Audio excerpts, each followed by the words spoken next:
오늘 우리 주의 하나님의 말씀은 요한복음 12장 12절에서 19절입니다.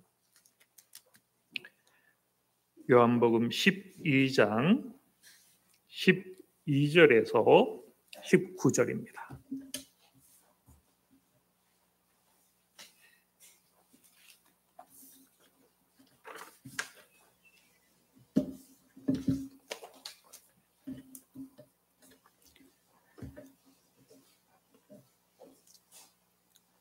신약 167쪽 요한복음 12장 12절에서 19절 제가 받들어 봉독합니다. 그 이튿날에는 명절에 온 큰 무리가 예수께서 예루살렘으로 오신다는 것을 듣고 종려 나무 가지를 가지고 맞으러 나가 외치되 호산나 찬송하리로다 주의 이름으로 오시는 이 곧 이스라엘의 왕이시여 하더라. 예수는 한 어린 나귀를 보고 타시니 이는 기록된 바 시온 따라 두려워하지 말라 보라 너희 왕이 나귀 새끼를 타고 오신다 함과 같더라. 제자들은 처음에 이 일을 깨닫지 못하였다가 예수께서 영광을 얻으신 후에야 이것이 예수께 대하여 기록된 것인과 사람들이 예수께 같이 한 것임이 생각났더라. 나사로를 무덤에 불러내어 죽은 자 가운데서 살리실 때에 함께 있던 무리가 증언한지라. 이에 무리가 예수를 맞으면 이 표적 행하심을 들었음이러라. 바리새인이 서로 말하되 볼지어다 너희 하는 일이 쓸데없다. 보라 온 세상이 그를 따르는도다 하니라. 아멘. 오늘은 우리 창세기 시리즈 계속하지 않고 종려주일 본문에 맞추어서 묵상을 하고자 합니다. 이미 우리가 말씀 문자, 말씀을 제가 보내었죠. 최근에 마침 보낸 것이 오늘 본문과 같습니다. 주제와. 그래서 그 세 가지 말씀을 가지고 나누고자 합니다. 제가 작년만 해도 이 페북에 이 말씀을 올릴 때 연초에 팔로워가 한 160명 정도였죠. 지금 한 몇 명쯤 되는 것 같아요.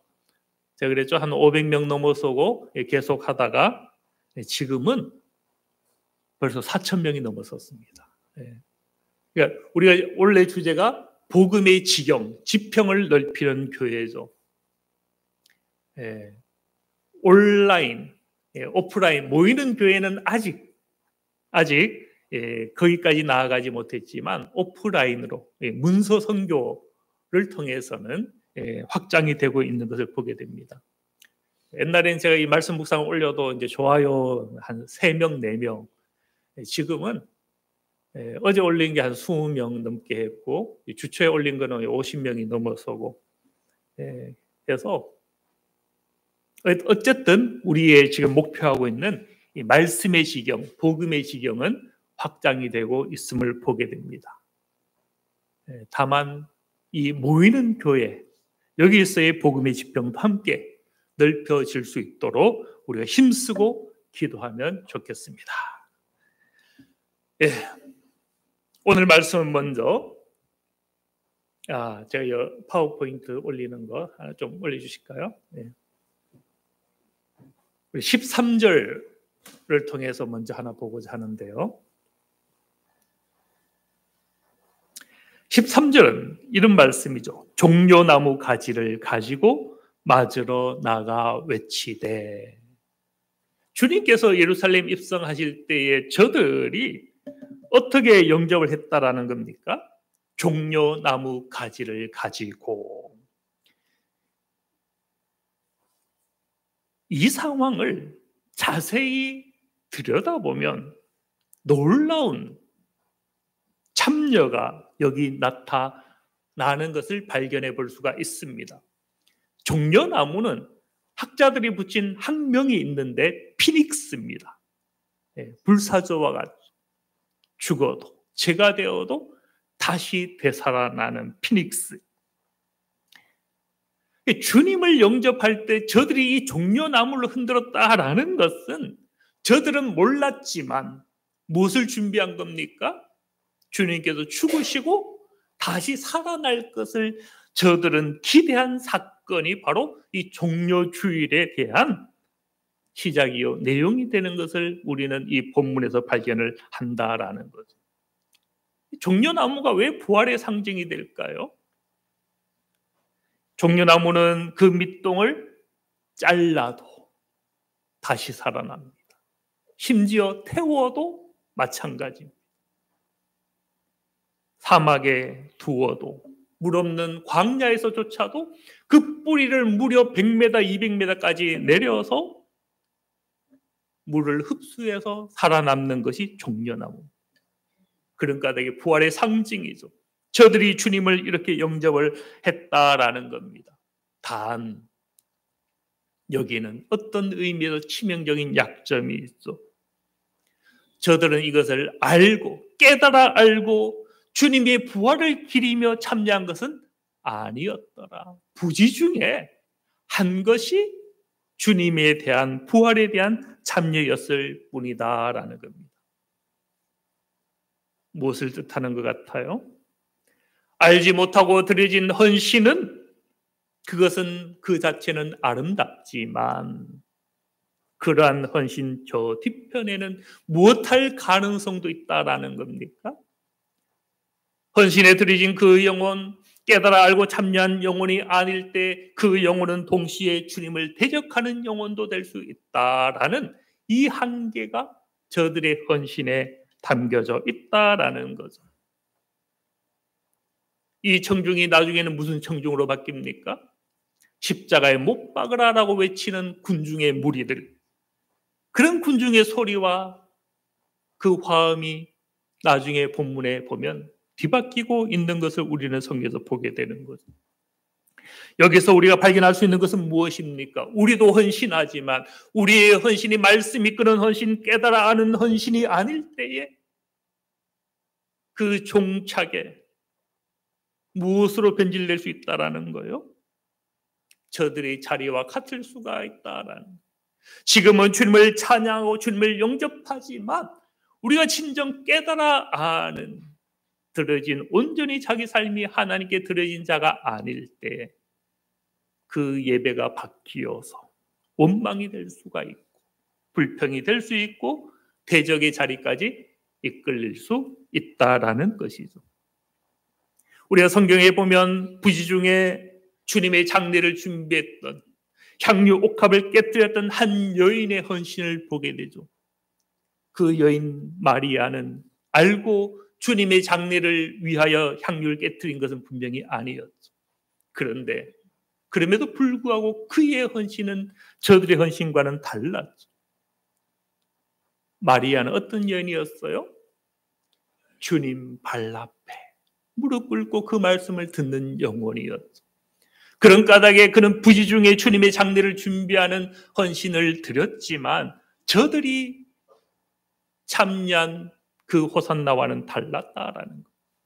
그는 먼저 말씀의 자리에 있었고 그런 까닭에 그 헌신은 결단과 믿음이 드려진 헌신이었지 그저 모르고 맹목적으로 드린 헌신만은 아니더라. 차이가 있다라는 거예요. 제가 알기로 이 한학교에도 향유를 깨트린 영혼들이 많은 것으로 제가 볼 때 지금도 그래요. 우리의 헌신은 과연 주님 앞에 어떤 헌신이어야 하겠습니까? 부지 중에 드리는 그 헌신을 넘어서서 말씀이 이끄는 깨달아 아는 주님께서 받으실 만한 이 헌신이 왜 중요합니까? 계시록 3장 11절에 보면 내가 속히 오리니 내가 가진 것을 굳게 잡아 아무도 내 면류관을 빼앗지 못하게 하라. 이 면류관 상급 이 약속이 고정되어 있는 것이면 이 말씀을 하지 않겠죠. 빼앗기지 못하게 하라라는 것은 이 면류관이 고정되어 있는 상급만은 아니다. 우리가 어떤 영혼이 되어야 됩니까? 말씀이 이끌어 온전히 그 상급에 합당하도록 구별되고 그렇게 자기를 쳐서 복종케 하는 또한 말씀이 이끄는 그 자리에서 드려진 헌신이 될 때에 우리에게도 이 면류관이 준비되겠죠. 이 면류관 바라보시고 오늘 우리의 헌신을 새롭게 하시는 은혜가 있으시길 바랍니다. 다음 묵상할 것은 두 번째 이제 호산나 찬송하리로다인데요.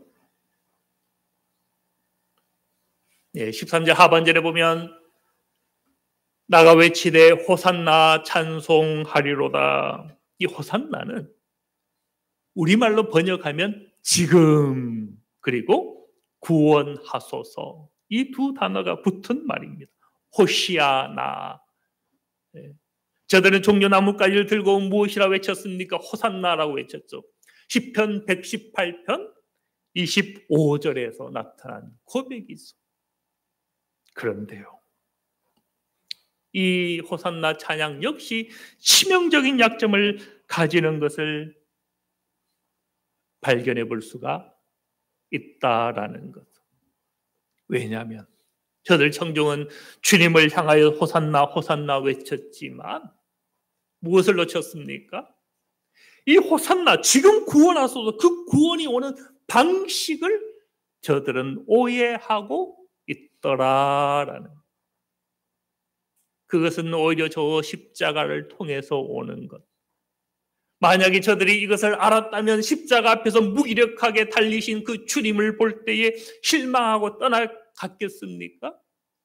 빌라도 신문 앞에서 어떻게 보면 말 한마디 하지 못하고 잠잠한 저 양처럼 침묵하실 때에 알았더라면 실망하고 떠났겠는가라는.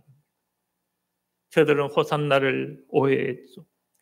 구원은 대단한 어떤 권세로 힘과 상대를 억누르는 그 힘에서 오는 것으로 저들은 오해를 했죠. 그런데요, 시편 118편은 이 호산나가 오는 방식을 잘 보여줍니다. 한마디로 말하면 25절에 이제 구원하소서 이 고백이 호산나거든요. 근데 그 앞서서 22절에 보면 이 호산나가 오는 조건을 보여줍니다. 건축자가 무엇한 돌? 버린 돌. 버림받은 돌이 먼저 있고 거기서 호산나 구원이 오더라라는 것. 저들은 이 버린 돌에 그리스도를 놓쳤죠. 버린 돌 아닌 그것 빠진 호산나만을 외치고 있으니 그 호산나가 구원이 되겠어요? 껍데기 구원이 되는 거죠. 제가 이 22절 건축자의 버린 돌 그리고 25절의 이 호산나 이 구절만 딱 여기서 인용하고 싶었지만 사실 이 118편은 묵상할 주제가 너무 많은 거예요. 21절에 보면 어떻게 고백합니까? 주여 내게 응답하시고 나의 구원이 되었으니 내가 주께 감사하리이다. 응답과 구원이 어디서 오는 것을 22절은 보여줍니까? 건축자가 버린 돌. 우리가 아버지께 구합니까? 아버지의 응답이 오는 조건이 있는 거예요. 그 조건은 하나님의 낮아지심에 있는 거예요. 우리가 아무리 음지에 있어도 하나님이 너무 저 위에 계셔서 우리 말을 알아듣지 못하고 내 형편과 처지를 알지 못하면 그 응답 주실 수가 없는 거예요. 우리처럼 연약을 짊어지고 우리 질고를 아시고 우리 형편과 처지를 아셔야 내 눈물을 닦아줄 수 있죠. 시험을 당한 자가 시험 당하는 자를 도와줄 수 있는 것처럼 먼저 건축자의 버린 돌이 되지 않고는 우리에게 응답하실 수 없고 우리를 구원할 수 없는 것. 우리의 구원인 이 응답과 구원이 어디서 온다는 겁니까? 버린 돌, 버림받으면서 오더라라는. 근데 23절에 이것을 무엇이라고 이야기합니까? 이는 여호와께서 행하신 것이요 우리 눈에 기이한 바로다. 23절은 두 가지를 이야기합니다. 하나는 하나님, 하나는 우리를 이야기하죠. 이것은 하나님의 방식이다. 버린 돌에서 구원을 주시고 버린 돌에서 응답을 주시는 것은 하나님의 방식이다. 사람의 방식으로는 이것은 낯선 것이요 기이한 것이다라는 겁니다. 우리는 구원이 어디서 온다고 생각합니까? 우리가 좋은 것을 선택하는 것은 어디서 온다고 봅니까? 먼저 좋은 정보를 내가 알고 있어야 된다고 생각하죠. 내가 먼저 좋은 포지션에 위치하고 있어야 출발할 때 남보다 한 10m쯤 앞에 있으면 저 100m 달리기에 먼저 도착하리라라고 우리는 생각하죠. 이왕이면 달릴 때 나보다 힘센 사람보다는 연약한 사람과 달린다면 우리가 이기리라라고 생각하잖아요. 그것은 사람의 방식이죠. 23절은 분명히 말씀합니다. 사람에게 그것은 낯선 것이고 기이한 것이다. 우리 신앙인이 되려면요, 이것을 붙잡을 수 알아야 됩니다. 하나님의 방식, 여호와께서 행하신 방식, 버린 돌에서 오는 이 구원, 우리가 세상처럼 그 조건 따지고 힘 따지고 환경 따지고, 그건 세상의 방식. 24절은 말씀하죠. 이날은 여호와께서 정하신 것이라. 하나님의 구원이 즉흥적으로 생겨난 것이 아닌 것. 어떻게 해보니 안 되어서, 율법으로 해보니 안 되어서 복음이 온 것이 아니라 처음부터 하나님의 낮아지심이 작정이 된 것. 여인의 후손으로 올 자는 무엇한다라는 겁니까? 그는 발꿈치를 상함받을 것이요, 십자가의 고난과 그 고통과 그 섬김이 이미 율법이 오기 전부터 복음으로 우리에게 와 있더라라는 거예요. 우리가 복음에 참여한다면 이것을 알아야 됩니다. 우리가 좋은 조건을 의지하려 합니까? 우리의 가진 어떤 환경을 의지하려 합니까? 거기는 응답도 없고 구원이 없는 거예요. 하나님은 처음부터 낮아짐이 아니고는 구원하지 하리라라고 작정하지 않으셨기 때문에 거기서 고백이 나오는 것이 25절이죠. 여호와의 구하옵나니 이제 구원하소서. 호시아나. 여기서 호산나가 있죠. 호산나만 있습니까? 여호와여 우리가 구하옵나니 이제 무엇? 형통하게 하소서. 구원도 형통도 어디서 옵니까? 버림에서 오는 거예요. 버린 돌 대신 그리스도, 그의 낮아지심과 섬김에서 오더라라는 거예요.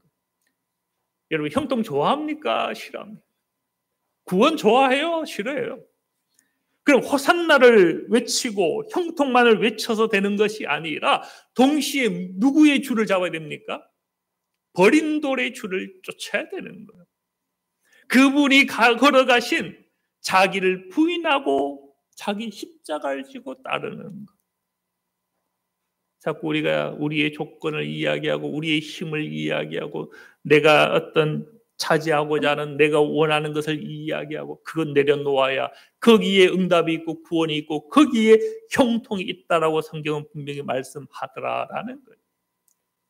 26절은 그분이 누구라고 이야기합니까? 여호와의 이름으로 오시는 자. 예수 그리스도는 종의 형상으로 오셨지만 종이 아닌 거예요. 여호와 이름인 것이고 하나님이시다라는, 하나님이신 그분이 나사렛에서 나신 거예요. 우리는 예루살렘을 추구하지만 구원은 저 갈릴리 나사렛 종의 형상으로 오신 그분. 그런데 그분이 세리와 죄인의 친구였다 해서 그분이 세리와 죄인은 아닌 거예요. 누구라는 거예요?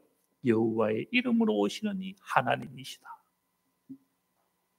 27절은 무엇이라고 고백합니까? 밧줄로 절기제물을 제단불에 멜지어다.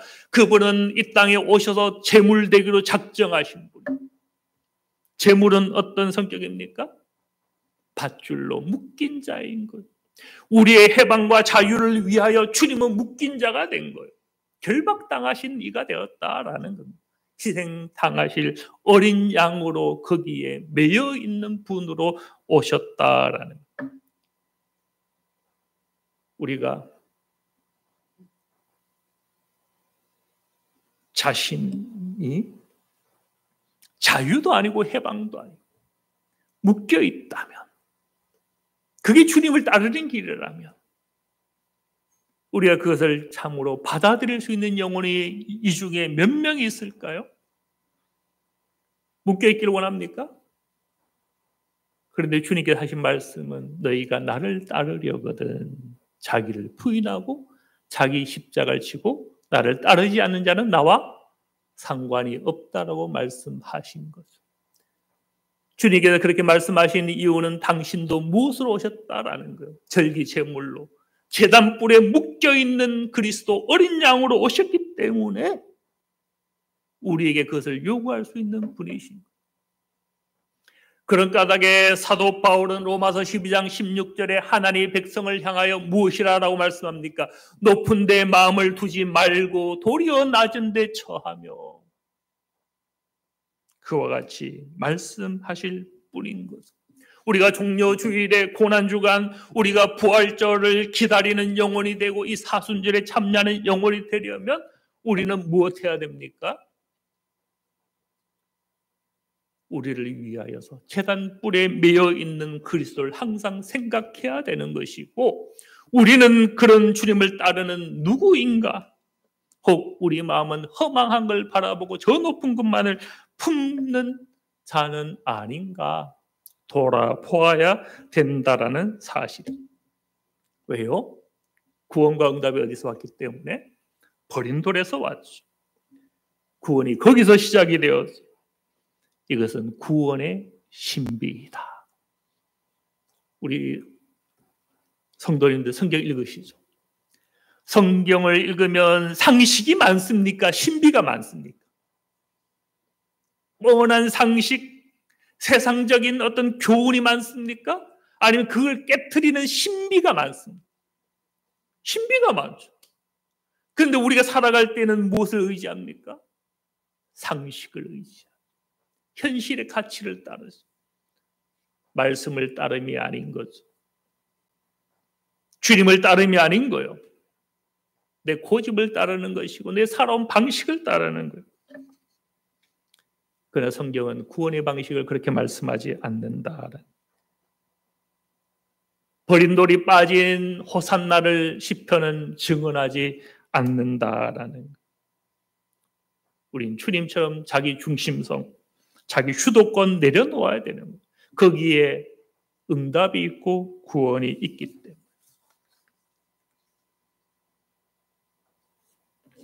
우리 오늘 성찬도 있고 더 다음에 말씀을 묵상하겠습니다. 사실 이게 더 많이 묵상해야 되지만, 호산나 호산나 찬양하는 그들 앞에 주님은 무엇을 택하셨습니까? 15절에 14절에 보면 한 어린 나귀를 보고 타시니, 주님은 그들의 기대와 다르게 장군이 타는 멋진 말도 아니고 백마도 아니고 어린 나귀를 보고 타셨다.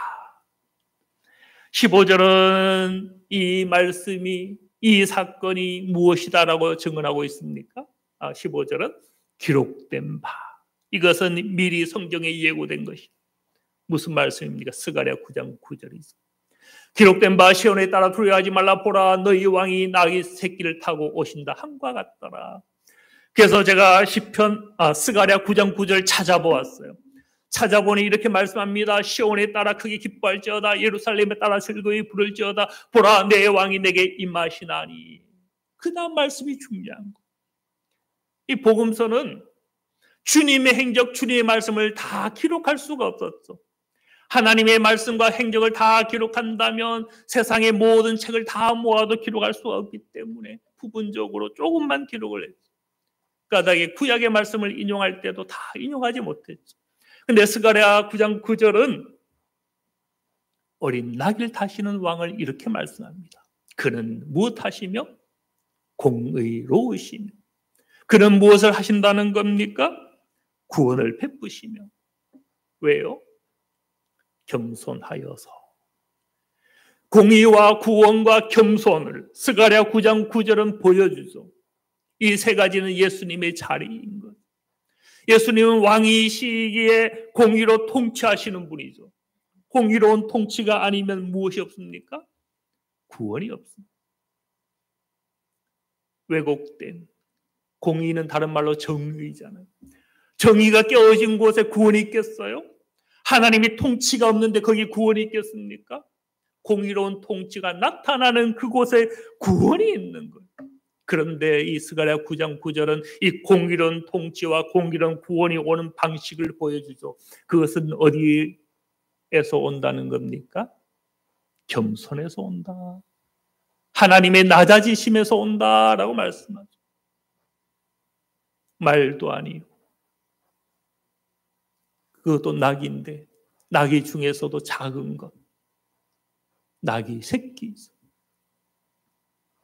하나님의 구원의 방식을 또 시편만이 아니라 스가랴 9장 9절도 분명하게 보여주고 있는 거죠. 또 10절, 우리는 9장 9절이 너무 유명하니까 9장 9절에 그냥 묵상하다가 10절까지 못 넘어가기가 쉽지 않아요. 근데 이 10절은 분명히 이 말씀을 해석해 보여주고 있습니다. 나는 병거, 나는 말을 의지하는 자가 아니다. 이것은 무엇 해버린다는 거요? 끊어버린다. 나의 구원은 병거에서 오는 것도 아니요 말의 권세에 오는 것도 아니다. 이것을 끊어버리겠고 활도 끊어버릴 것이고 그렇게 구원을 베풀 것인데 그것은 싸움과 전쟁과 압박이 아니라 화평이다. 화평이 아니면, 겸손이 아니면 하나님의 통치일 수가 없다라는 겁니다. 우리는 통치하고자 할 때, 다스리고자 할 때 어떻게 하길 원합니까? 나의 방식을 의지하고 나의 힘과 나의 지식과 내가 살아온 경륜을 의지해서 가정을 다스리고 이웃과의 관계를 다스리고 그렇게 통치하기를 원하죠. 자기의 세계로 나아가기를 원하죠. 근데 하나님께서 하시는 통치의 방식은 우리와 너무 달랐다라는 거예요. 병거도 아니요, 활도 아니요, 말도 아니요, 전쟁의 방식이 아니라 그것은 섬김의 화평의 방식, 그 통치로서만 다스리신다라고 성경은 말씀하고 있더라라는 거예요.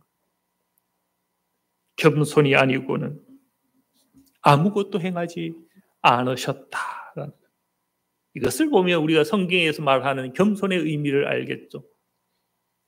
잠언이나 어디에서 우리가 겸손이라는 단어를 대할 때에 인격을 뜻하는 게 아닙니다. 미덕을 뜻하는 게 아니에요. 인격의 겸손은 어디서 옵니까? 자기 인격의 높은 고양된 거기서 오잖아요. 그 겸손은 어떤 의미의 교만인 거예요.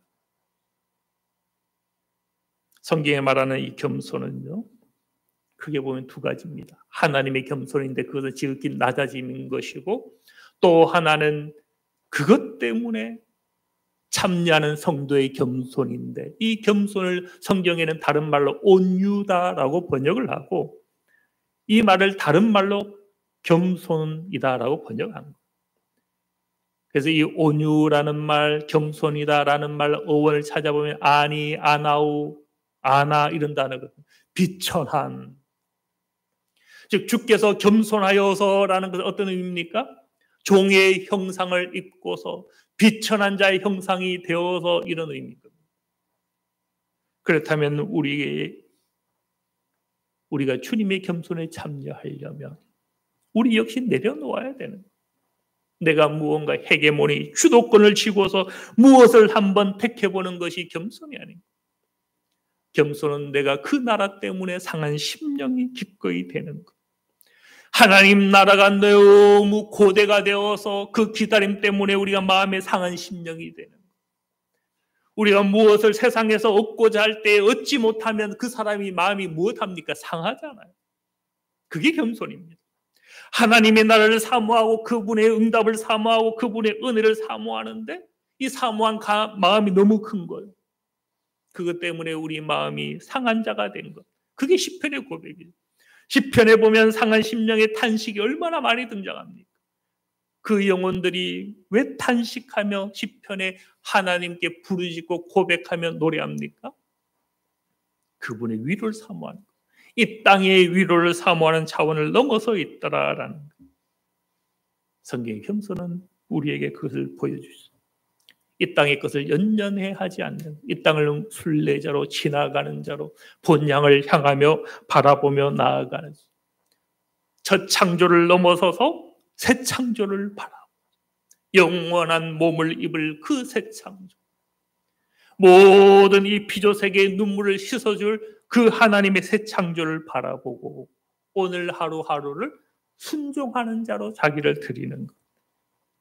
그게 먼저 본을 보이신 주님의 겸손인 것이고 그것을 따라가야 될 우리의 겸손인 거죠. 마지막 묵상할 말씀 하나 남았는데요.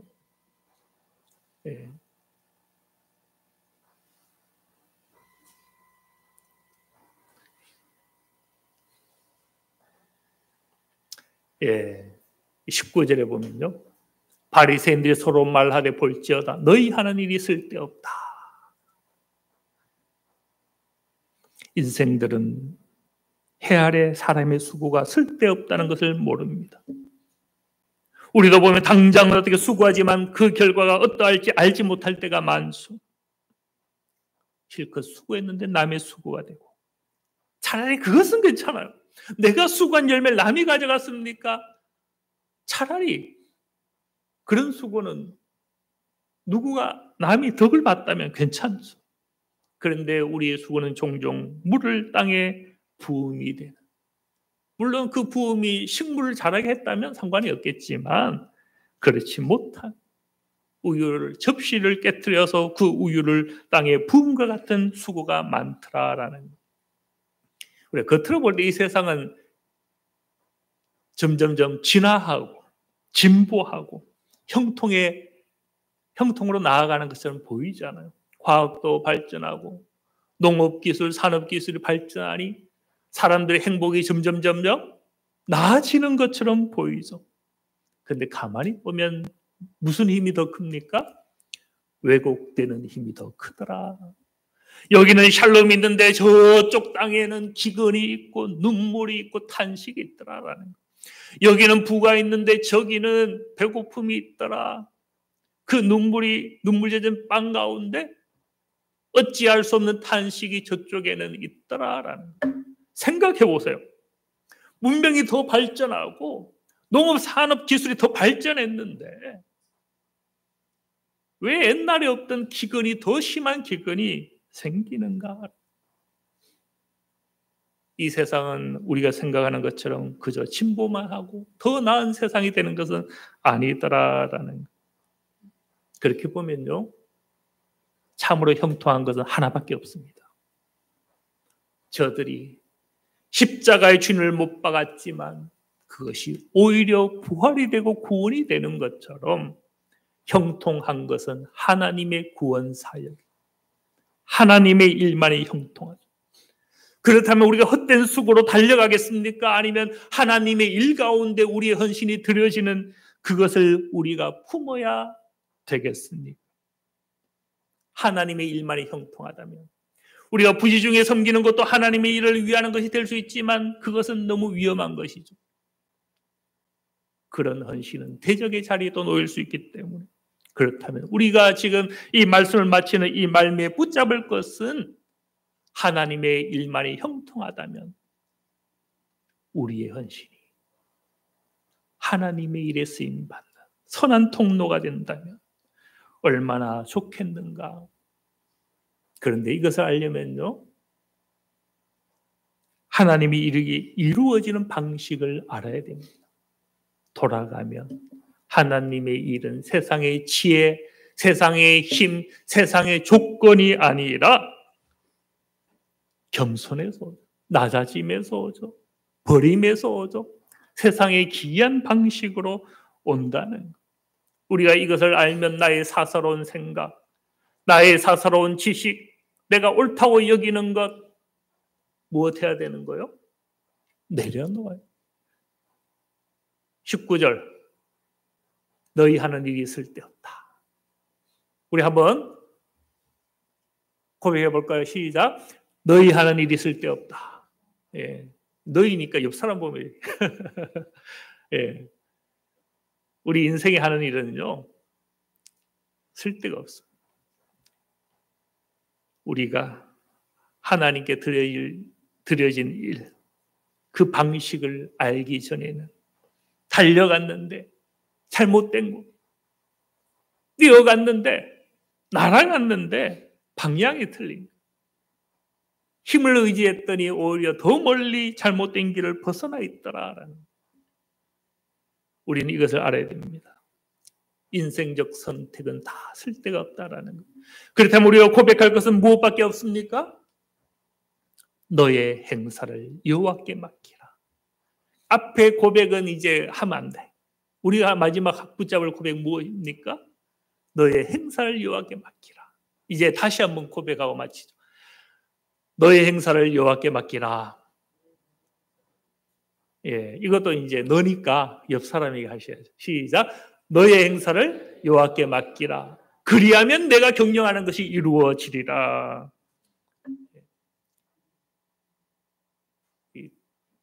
마무리가 시원찮아서 제가 말씀 못 마치겠네.